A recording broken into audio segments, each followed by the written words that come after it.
Hello, നല്ലൊരു beef pepper roast നോക്കിയാലോ. അതിനായിട്ട് ഞാനിവിടെ 1/2 കിലോ ബീഫ് കഴുകി വൃത്തിയാക്കി എടുത്തിട്ടുണ്ട്. കുക്കറിലേക്ക് ചേർത്ത് കൊടുക്കുന്നുണ്ട്. ഉപ്പ്, മഞ്ഞൾപ്പൊടി, കുരുമുളക് പൊടി, മല്ലിയില, കറിവേപ്പില, പച്ചമുളക്, ലേശം വെളിച്ചെണ്ണയും കൂടെ ചേർത്ത് നന്നായിട്ട് തിരുമ്മിയെടുക്കുക.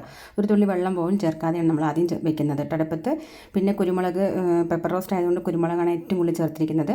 പിന്നെ ആദ്യത്തെ 5 വിസിൽ കഴിഞ്ഞാൽ വെള്ളം നോക്കിയിട്ട് പിന്നെ വേവിച്ചെടുക്കണം കേട്ടോ.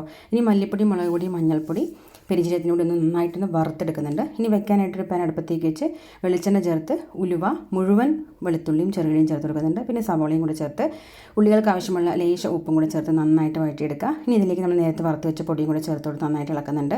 ഇതിലേക്ക് പച്ചമുളക് ചതച്ചത്, ഇഞ്ചി വെളുത്തുള്ളി ചതച്ചത്, കുരുമുളക് പൊടി, ഗരം മസാല ഇതെല്ലാം കൂടെ ചേർത്ത് അതിൻ്റെ പച്ചമണം മാറി വരുന്ന സമയത്ത് അതിലേക്ക് തക്കാളി ചേർക്കുന്നുണ്ട്. തക്കാളി ജസ്റ്റ് ഒന്ന് ഇളക്കിയതിന് ശേഷം നമ്മൾ വേവിച്ച് വെച്ച ബീഫ് ചേർക്കുന്നുണ്ട്. ലേശം വെള്ളവും കൂടെ ഒഴിച്ചു കൊടുക്കുന്നുണ്ട്. നന്നായി ഇളക്കിയിട്ട് അടച്ചു കൊടുക്കുക. ഒരു 10 മിനിറ്റ് നന്നായിട്ട് ഇടയ്ക്കിടയ്ക്ക് ഇളക്കി വരട്ടിയെടുക്കുക. അപ്പോൾ അടിപൊളി ബീഫ് പെപ്പർ റോസ്റ്റ് ഇവിടെ റെഡി ആയിട്ടുണ്ട്. എല്ലാവരും ട്രൈ ആക്കുക.